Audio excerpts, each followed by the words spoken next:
I think one of the best things about Photoshop is that it's such a diverse piece of software. Not only is it great for editing photos, but you can also use it to create digital graphics and add texture images amongst a whole bunch of other things. So this week we're going to take a look at using some of these features within Photoshop in order to show you how I created this Big Brother inspired image.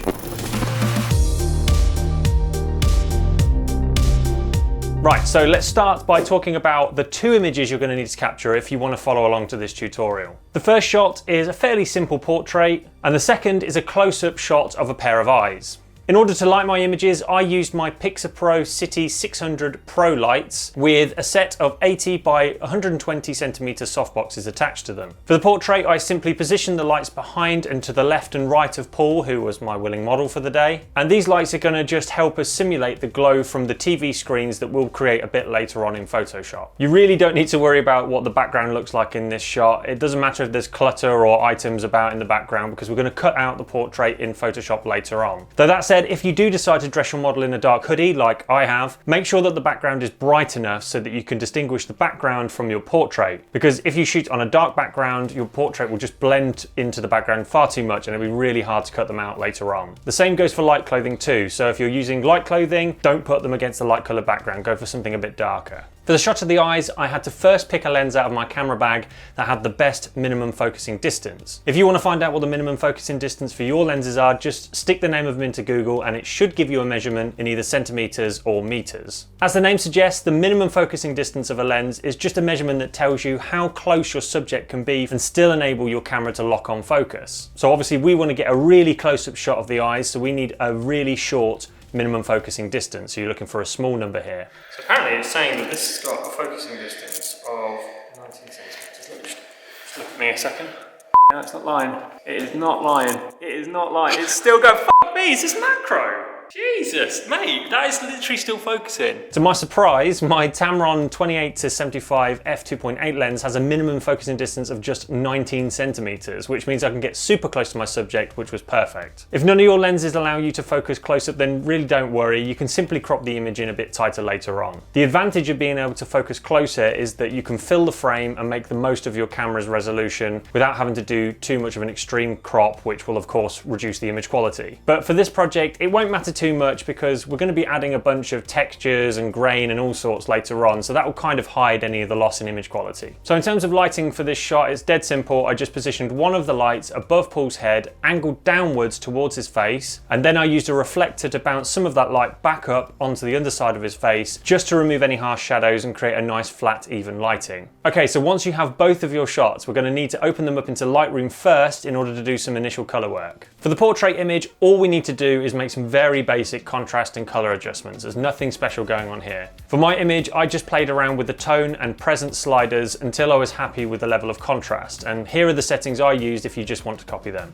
The only other thing I did was move the temperature slider within the white balance settings to the left a little bit to a value of around 5000, and that was just to give the image a bit of a colder blue tint. For the shot of the eyes, I went a little further with my adjustments, and to start with, I turned the image black and white by setting the saturation slider all the way down to -100. I then made some contrast adjustments like I did to the previous image. Again, here are the settings I dialed in if you just want to use them. Next, I opened up the split toning options, and for the highlights, I set the hue to 220 to give a nice cold blue color, and then I set the saturation to 25. I used these same exact values for the shadows sliders too. Finally, I wanted to brighten the eyes a bit and add a bit more detail. To do this, I grabbed the adjustment brush and set the exposure to 0.33, and I brushed over and around the eyes to brighten them. Next, I clicked New and repeated the process, but this time just making sure that the brush strokes were kept within the eyes and didn't stray over the face too much. Once I'd brushed over the eyes, I then played around with the sliders on the right to increase the contrast and detail. And here are the settings I used if you want to copy them. I then clicked New for a third time and double-clicked where it says Effect just to reset all the sliders to the default values. I then increased the exposure to 0.24 and brushed over just the iris of the eyes. You should probably know by now what's coming next. You guessed it, I played around with the sliders to add contrast and texture.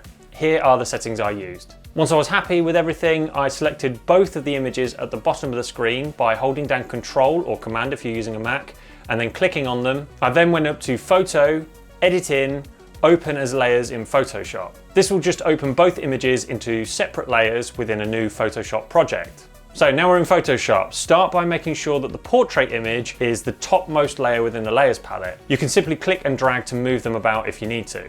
Then making sure that you have the portrait layer highlighted by just giving it a click in the layers palette, head up to Select, Select and Mask. In the window that appears, click the Select Subject button at the top of the screen. Photoshop should then select around your model. Zoom in and inspect the edges to make sure that they look right. If you need to tidy up any areas, just grab the Refine Selection Brush tool from the toolbox on the left-hand side and brush over the offending areas to tidy them up. Once you're happy, just click OK. Now go to the Layers palette and click the Add Vector Mask button, and this will mask out the background, leaving just your model visible. Now click on the Eyes layer within the Layers palette and press Ctrl and T or Command and T if you're using a Mac to enter Free Transform mode. Now, whilst holding down the Shift key, click and drag on the corner tabs to resize the image while keeping it in proportion. Once you're happy, just hit Enter to confirm. So this is now given us a rough layout of what our image is going to look like. So now it's time to add in those TV screens. Hide the portrait layer by clicking on the eye icon and start by grabbing the line tool from the toolbox. If you can't see it, just right click on the rectangle tool and click it from the drop down menu. Set the fill color to black and increase the weight option to 80 pixels. So now we need to click and drag out a line from the top to the bottom of your image. So start just outside the top of the canvas and finish just off the bottom.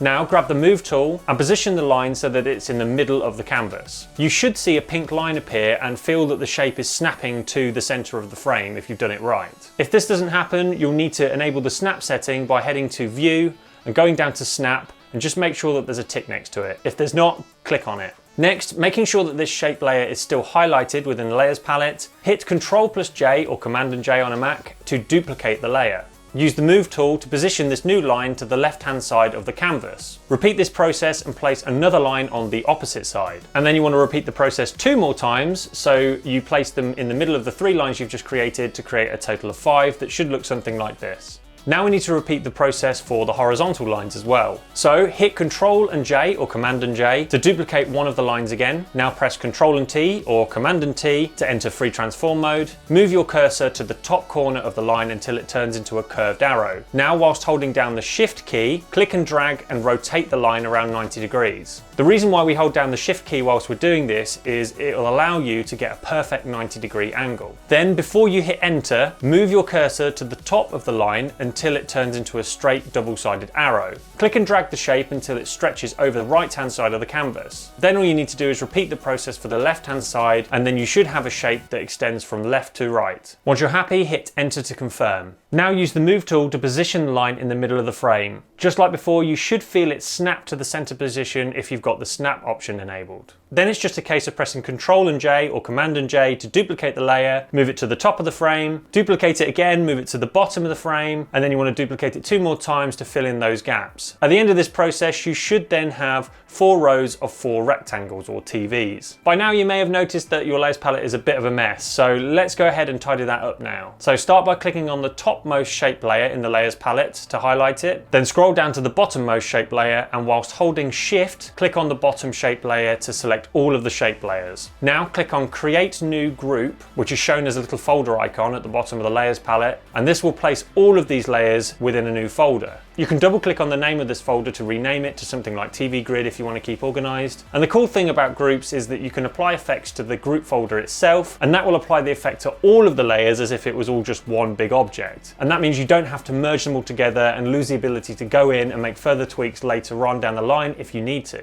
Now, if all of what I just said has just completely frazzled your brain, don't worry, you'll see what I mean in a minute. To make our TVs look a bit more realistic, we're going to add a beveled edge to it, and then we're also going to add a glow effect. To do this, double click on the TV Grid group that we've just made in the Layers palette, and this should bring up the Layer Style window. Click the Bevel and Emboss option, and in the options on the right hand side, set the Style to Pillow Emboss, and set the Technique to Chisel Soft. Set the depth to 100% and leave all of the other settings as default. Next, on the left-hand side, click Outer Glow. In the window, start by clicking on the color swatch and then select a dark blue color from your eye image, and then just click OK to confirm once you're happy. Next, set the spread to 10% and the size to 250 pixels to create a nice soft glow. Finally, we're going to add a slight shadow effect, so click Drop Shadow on the left and then set the distance to 0 pixels, the spread to 20% and the size to 60 pixels. Now go ahead and click OK. Once you've got this far, if you find that the eyes are being too obscured by the TV frames we've just made, then simply click on the eyes layer within the layers palette, press Ctrl and T or Command and T, and resize the image to fit. At the moment, our TVs look a little bit flat, so the next step is to add some noise and some TV scan lines to make it look far more realistic. So start by creating a new layer and then press Ctrl and A or Command and A to select the entire canvas. Now go up to Edit and Fill. Set the contents to 50% grey and then click OK. Now go up to Filter, Noise, Add Noise. In the window, set the amount to 25%, make sure that Gaussian is selected and that monochromatic is also ticked, then click OK. Then set the blending mode for this layer to Overlay and move the layer within the layers palette so that it's sat just above the eyes layer. Now, in order to make our scan lines, we first need to make a new pattern. So to do this, head up to File, New. In the window, set the width to 1 pixel and the height to 12 pixels, then click Create. This will create a very tiny canvas, so you'll need to zoom in a bit by holding down Alt and scrolling the mouse wheel. Now grab the brush tool and set the size to 1 pixel with hardness set to 100. You'll also need to make sure that the foreground color is set to pure black. Then brush over the top 6 pixels on the canvas to turn them black. You may need to brush over them a few times until they turn completely black. Now go up to Edit, Define Pattern. In the window that appears, we're going to name our pattern TV Scan Lines and then just click OK. So head back over to your portrait by clicking on the tab at the top of the screen and then create a new blank layer. Press Ctrl and A or Command and A to select the entire layer and then head up to Edit and Fill. In the window, set the contents to Pattern and using the Custom Pattern drop-down, locate the TV Scan Lines pattern that we've just made and click OK. Finally, set the blend mode of this layer to Multiply and reduce the opacity to around 75%. Okay, I know your ass is probably hurting from sitting on the seat and watching this video for so long, but I promise you we're almost at the end now. We just need to add some more finishing touches to make it look really great. First thing we're going to do is add some glow to the image to really give that impression that the TVs are in the background and illuminating the whole scene. To do this, first locate the eyes layer in the layers palette. It should be at the bottom. Click on it and press Ctrl and J or Command and J to duplicate this layer. Move this new duplicated layer so that it's just above the TV grid group in the layers palette. Now go up to Filter, Blur, Gaussian Blur. Set the radius to 500 pixels, then click OK. Then set the blending mode for this layer to Screen and reduce the opacity way down to around 15%. Okay, so now it's time to tidy up our portrait image. So click on it within the layers palette, then grab the patch tool from the toolbox and just proceed to remove any dust or fibers from the model's clothes. The mask that Paul is wearing that I purchased from Amazon was super cheap and it had a bunch of scuff marks on it when it turned up. So I also took some time to remove these using the patch tool. I also didn't really like the pink cheeks that it had on it, so I removed these as well using a combination of the clone stamp tool and the patch tool. So once your portrait is all tidied up, create a new curves adjustment layer and place it above the eyes layer. Now all you need to do is create a small S curve like I have done, and this will just simply ramp up the contrast for this layer. Now choose the portrait layer again and duplicate it by pressing Ctrl and J or Command and J. Head up to Filter, Blur, Gaussian Blur and set the radius to around 800 pixels and click OK. Next, we want to go to the bottom of the layers palette and create a solid color adjustment layer. In the window, just click OK for now. Then hide the layer temporarily by clicking the eye icon next to it in the layers palette. Then double click on the color swatch to open up the color picker again. Now we can choose a light blue color from the image and click OK. Click and drag the mask from the blurred portrait layer that we just created and move it onto this color adjustment layer. If you see this little dialog box, just click yes. Then we can go ahead and delete the blurred portrait layer by dragging it over the bin icon at the bottom of the layers palette because we don't need this anymore. Turn the blue color layer on again by clicking on the box where the eye icon was and set the blending mode to soft light. Now duplicate the layer with Ctrl and J or Command and J, drag the mask to the bin and set the blending mode to hue. This will just give the entire image a consistent blue tint. Now create a new curves adjustment layer. Make sure that it's at the top of the layers palette and then make an S curve like this to ramp up the contrast for the entire image to make it look super dramatic. Essentially, the image is done now, so if you're happy, you can go ahead and save it and close the window or whatever, but I'm going to show you one more thing that I'm going to add to my image that will just add that extra layer of realism. So start by grabbing the text tool and then draw out a text box in the bottom right-hand corner of the bottom right-hand screen. Type some text that looks convincing. You'll probably just want something that looks like it could be found on a security monitor or something like that. You'll also need to make sure that the text is white as well. Now grab the rectangle tool, make sure that the fill color at the top is set to black, then drag out a rectangle shape and position it over the text. You'll also need to make sure that this new shape layer we've just created is positioned below the text layer within the layers palette. Select both the rectangle layer and the new text layer within the layers palette by holding down Ctrl or Command and clicking on them both. Now hit Ctrl and J or Command and J to duplicate the layers. Seriously, how many times do we have to duplicate layers in this project? Grab the Move tool and whilst holding down Shift, move these layers upwards to position them on the screen above. Now select both sets of these text and rectangular layers within the layers palette, then you need to duplicate them again, hold down Shift once again and move these new layers to the top two screens. And then basically just keep duplicating these layers until you've filled all of the screens with text in the bottom corners. To keep things nice and tidy, select all of the text and rectangular layers that you've created in the layers palette and then click on Create New Group, and this will set them into a folder just like we did for the TV screens. For the sake of tidiness, you can also rename this group to something like TV Text. Finally, make sure that this group is positioned above the bottommost curve layer within the layers palette, and then reduce the opacity of the group to 50% to blend it all in nicely. And that, ladies and gentlemen, is the final step. By the end of all of this, you should hopefully end up with an image that looks something like this. That about wraps it up for this week. Thank you so much for watching this longer than usual video, but I hope you found it enjoyable. If you did, don't forget to like the video and subscribe to the channel. We make videos just like this every single week, so I look forward to seeing you in the next one.